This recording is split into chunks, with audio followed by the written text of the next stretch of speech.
আবারও চলে আসলাম তোমাদের সাথে কিছু গল্প করতে, কিছু মনের কথা তোমাদের সাথে শেয়ার করতে। মনের কথা বলার মতো সেরকম কাউকেই পাওয়া যায় না এখনকার দিনে। তোমাদের কাছে এসে মনের কথাগুলো বলতে পেরে মনটা কিন্তু খুবই হালকা লাগে, বেশ ভালো লাগে, মনটা শান্তি লাগে।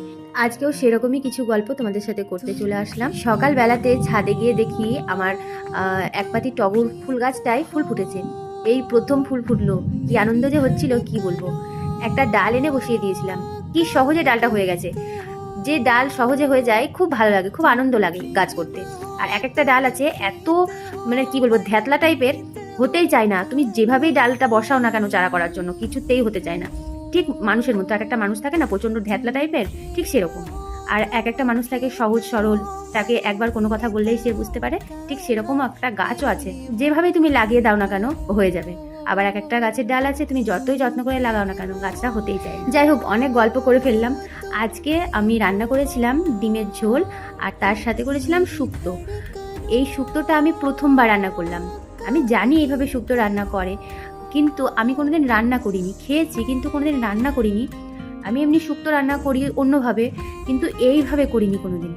তবে এইভাবে আজকে ইচ্ছে হলো করার, তার জন্য কিন্তু এইভাবেই শুক্তোটা রান্না করলাম। আর সত্যি কথা বলতে বলে বোঝাতে পারবো না শুক্তোটা যে এতটা ভালো হয়েছে। প্রথমে তো আমি খাইনি, বরকে প্রথমে দিলাম খেতে, দেখলাম বর বাটি পরিষ্কার করে খেয়ে নিয়েছে, তখনই বুঝলাম যে ভালো হয়েছে।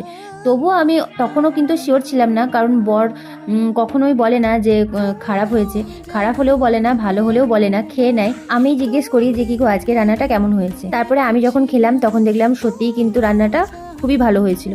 তবে আজকে ভাত খেতে বসে মেয়েকে বলছি আমার শাশুড়ি মা আসলে এই শুক্তোটা রান্না করে শাশুড়ি মাকে খাওয়াবো। আমার তো সত্যি খুব ভালো লেগেছে, জানি না মায়ের কেমন লাগবে, সবারই তো আর পছন্দ এক নয়। তো যাই হোক, দুপুরে খাওয়া দাওয়া করে একটু রেস্ট করে তারপরে চলে এসেছিলাম বিকেলের কাজকর্ম করতে। বিকেল বেলাতে একটু ঘর বারান্দাটা পরিষ্কার করে নিলাম। আর আমাদের বাড়ির চারিপাশে অনেক গাছপালা আছে, তার জন্য কিন্তু খুব নোংরা হয়। তো যাই হোক, তারপরে বরের কয়েকটা জামা প্যান্ট ছিল বরের আর ছেলের, তো সেই জামা প্যান্টগুলো একটু কেচে দিলাম, তো সেগুলো মেলে দিলাম। বেলা অনেকটা হয়েছে, তাহলেও কিন্তু শুকিয়ে যাবে। আর বিকেল থেকেই কিন্তু আজকে ঝোড়ো হাওয়া দিচ্ছে, জানি না সন্ধেবেলায় হয়তো বৃষ্টি হতে পারে। আজ কয়েকদিন থেকেই তো সন্ধেবেলায় ঝোড়ো হাওয়া, মাঝে মাঝে এক একদিন কিন্তু একটু বৃষ্টিও হচ্ছে। সকালবেলায় ঠাকুর পুজো করার পরে রান্না বসাতে হয়, তখন আর ঠাকুরের বাসনগুলো মাজা হয় না। আর সংসারের কাজকর্ম করার পরে মাঝে মাঝে কিন্তু ইচ্ছেও করে না যে কোনো কাজটা করি, তখন মনে হয় যে একটু নিজের মতো সময় কাটাই, একটু শুই কি একটু বসি। তারপরেই মনে হয় যে না, আমার কাজ তো আমাকেই করতে হবে, কেউ তো আর আমাকে এসে করে দেবে না। তো তোমাদের সাথে তো অনেক গল্প করে ফেললাম, তো আজকের মতো ভিডিওটা এখানেই শেষ করছি। আবারও দেখা হচ্ছে অন্য ভিডিও নিয়ে, অন্য গল্প নিয়ে।